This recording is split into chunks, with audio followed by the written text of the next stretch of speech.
All right, everybody, who wants to shake off a funky mood with me today? I am not feeling great. This has been a hard week.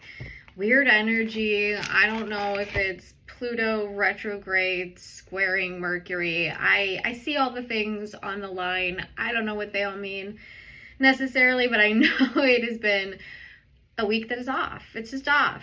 Is your week off? My week is off. So let's see what we can do together to try to get ourselves maybe grounded, centered, realigned after this very funky energy of a week. So let's get started. What do? We take our dowsing pendulum and we take our dowsing charts and we find out what is something that we're all struggling with this week that would help us break out of this funk. So let's find the funk first. So what's the funk? What's the funk that we need to break out of this week? What is the funk? Is it 6A or 6D? 6D, interesting. So we're going to go to 6D, which is dysfunctional relationships with God is part of what's on this chart. Mistrust of God. Mistrust of God. It's funny because I think one of the last videos I have posted on my YouTube is all about dysfunctional relationship with God. And I did that clearing because I had been drawn to do that clearing because the week prior, a bunch of stuff had been coming up in clearings about God and about divinity and all of these relationships. And so mistrust of God specifically, and I kind of touched on a little bit in that video, in my mind, is actually mistrust of that inner voice inside of yourself, that inner guidance, that higher version of you. Yes, it can also be maybe a play on God or something higher than ourselves, someone who's looking out for us, that father figure. But I really think more likely in SRT, it's actually about that intuitive hit that we get that we're not following, we're not trusting ourselves.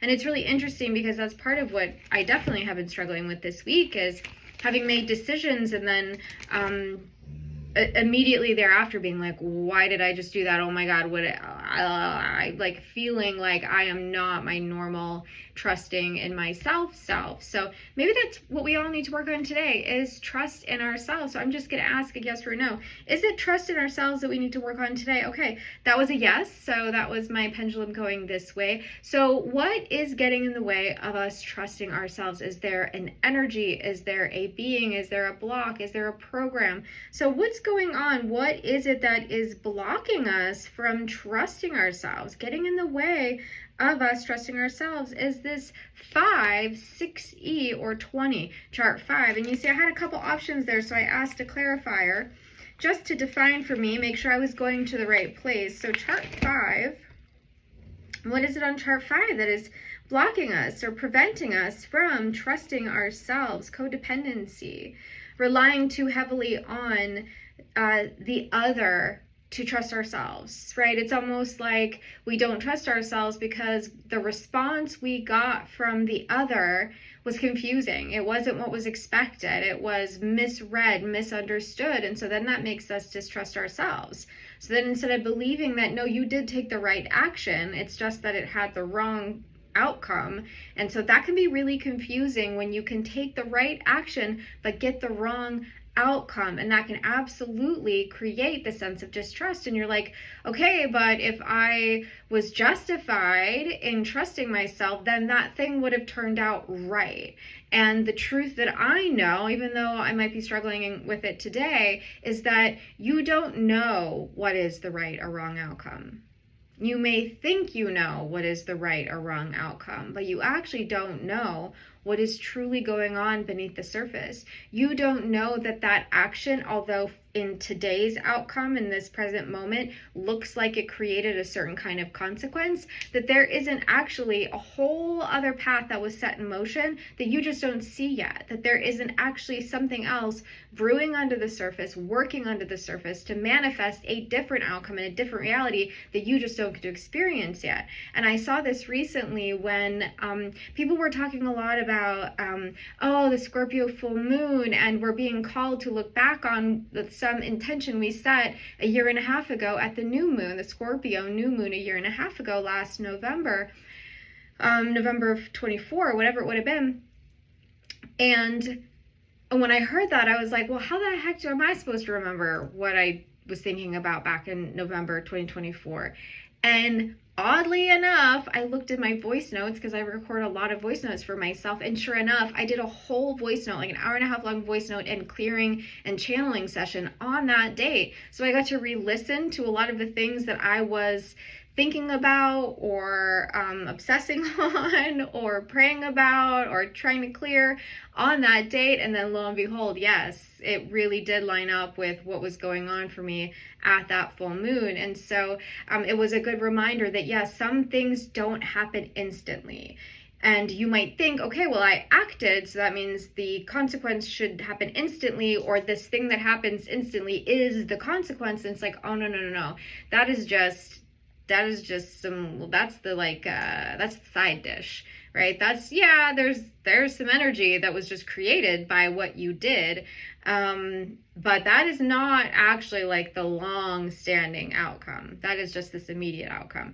So granting ourselves patience and grace and compassion and trust, knowing that just because you don't see the consequences of your action yet, or the outcome, I don't want to say consequences because that kind of tinges negative, but just because you don't see the outcome yet, that positive outcome yet that you were hoping for, doesn't mean that you should give up on yourself now and give up believing that it is going to manifest into something better or something that you want. So let's continue to deep dive into this. Is there anything else that is blocking us to our trust in ourselves? What is blocking us to self-trust? Chart 2, I love chart 2. I wish chart 2 came up all the time. And it sometimes comes up, but control and power. We're struggling, again, to probably believe in our own power. Maybe we're having control issues and dynamics with somebody else, and these can be programs of control and power.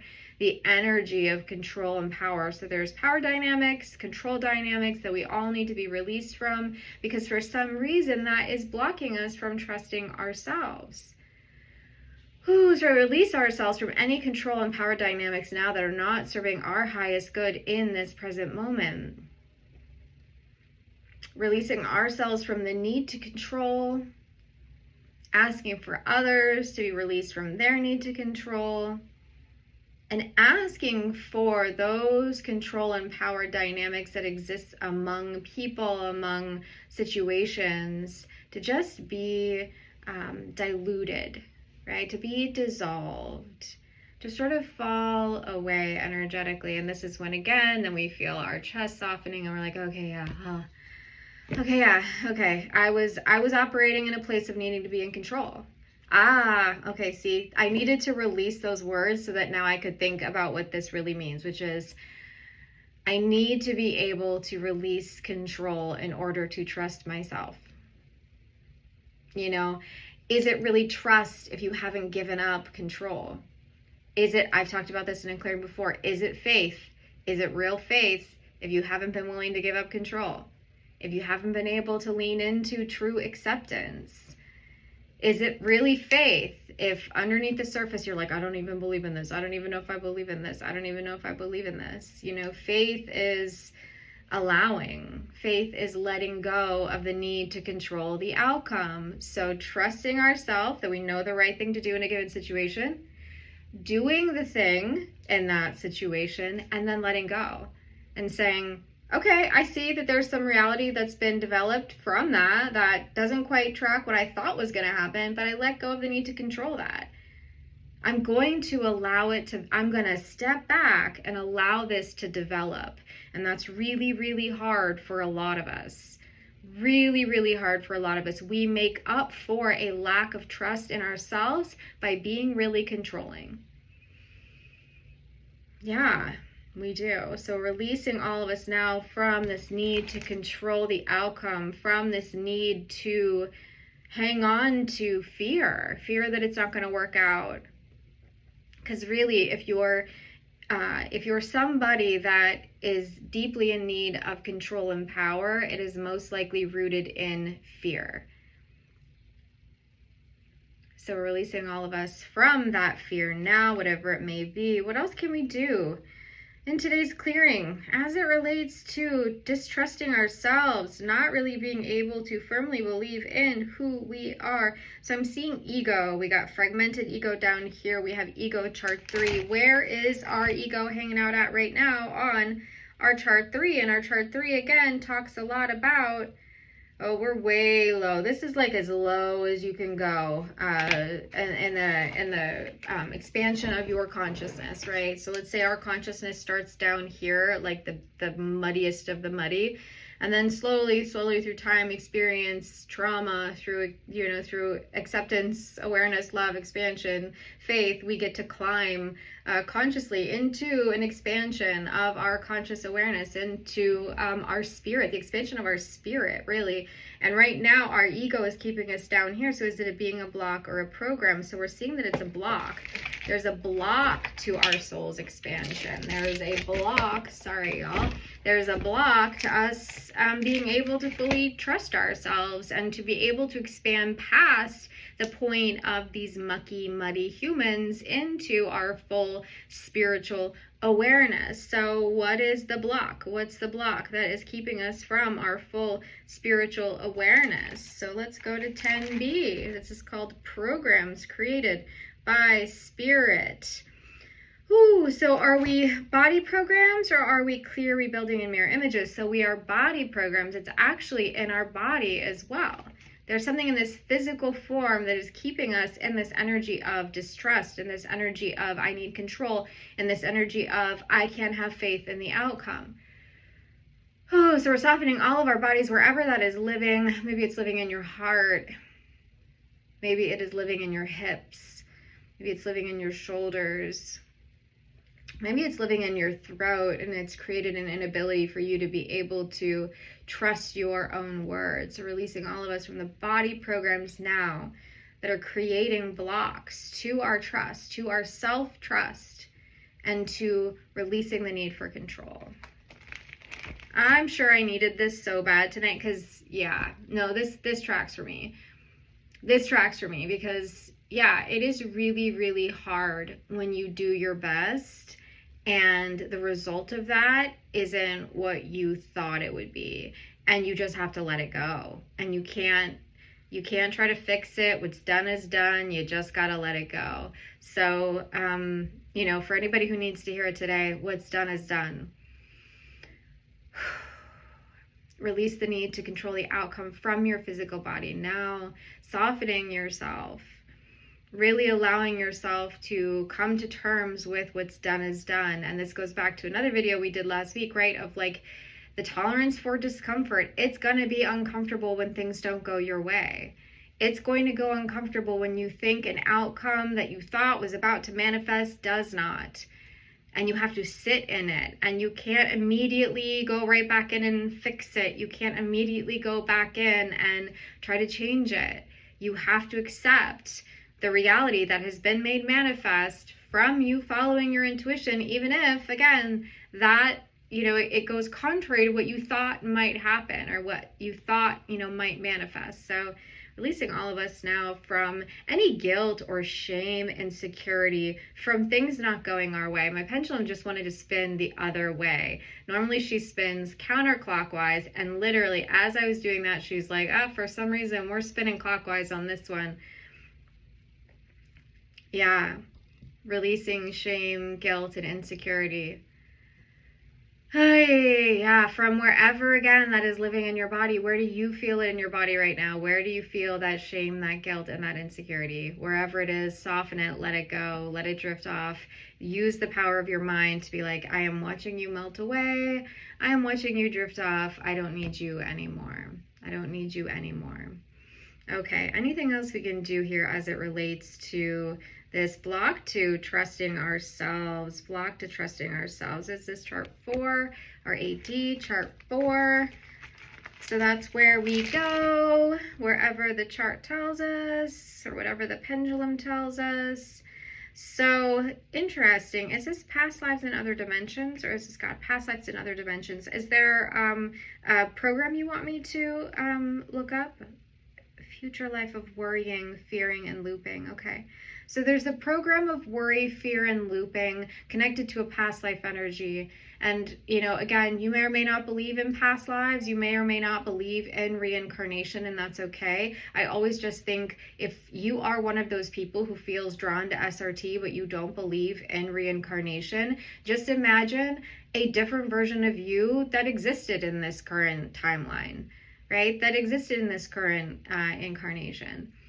So imagine a different version of you, and you didn't know it at the time that it was going to create sort of like a future version of you, which is the version of you today that is stuck in fear and worry and looping based on what happened to you then. Even though, again, it's not a memory, it's not a conscious memory you have, but there was something that happened at a certain point that implanted you with this program of worry. And it then created a future version of you. It created a future life. That's the thing, right? Everything that happens just is creating a future version of us.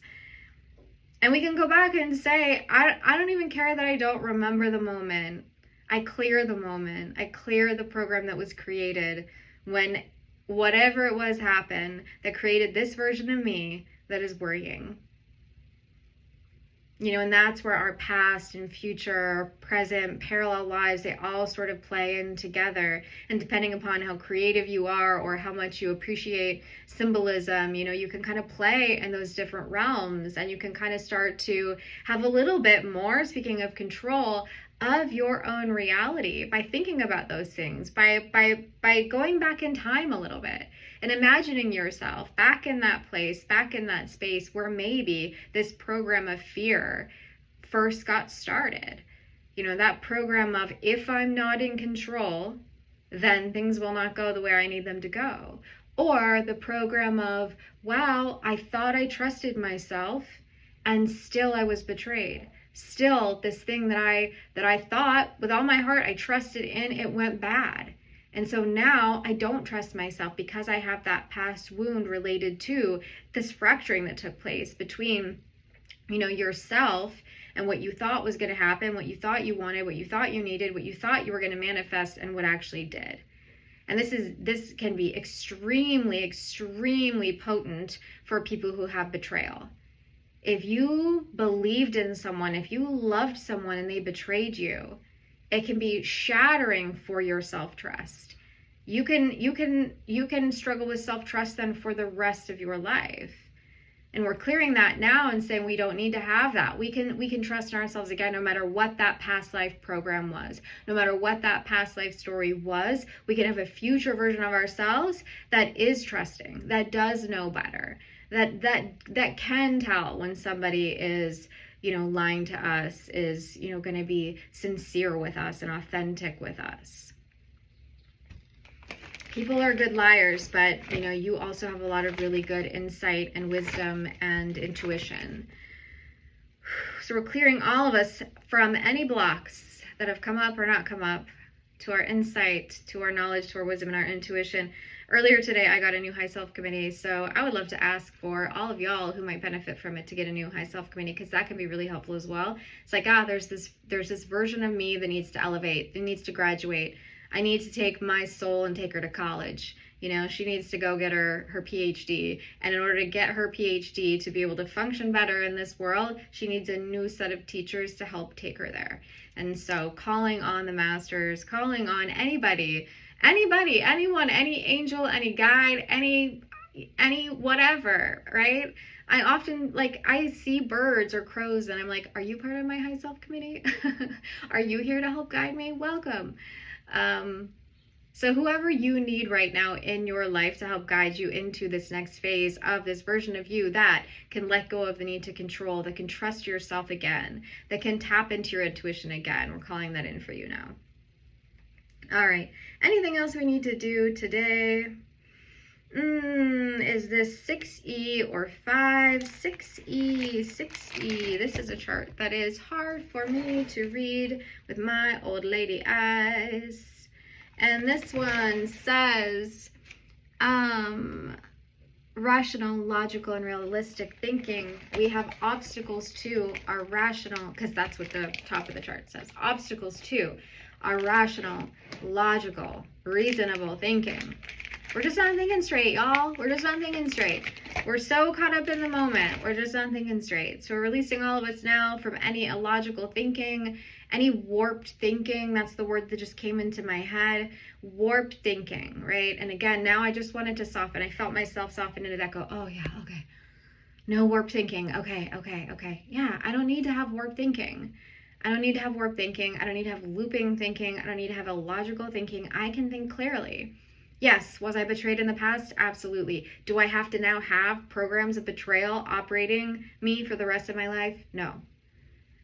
Yes. Did I have an intuitive hit go sideways? Did I think I was so certain about something and then it didn't happen and now I'm embarrassed and ashamed and confused and not trusting myself? Yes. And I can let that go. I can think logically. Just because something happened one time doesn't mean it's going to happen again. Whew, okay. Exhaling into that. All right. What else is going on here? What else do we need to look at? Chart 19. And then I have a feeling that we're going to get some replacement energy. So this is Grandma's Good Advice chart. What do we got to do here? Is this pray or enjoy? This is pray.